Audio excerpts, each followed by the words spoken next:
School lunch vegetable rice, vegetable biryani, snacks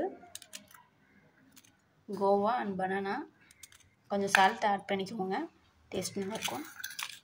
அடுத்து ரைத்தா, பிரியாணிக்கு raita and egg.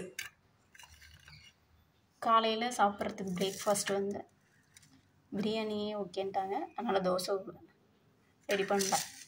அதனால் பிரியாணி தான் காலைல பிரேக்ஃபாஸ்ட். இவ்வளோ தான் இன்றைக்கான lunch box menu and snacks box. Please like, share and subscribe my videos. Thank you for watching. Bye.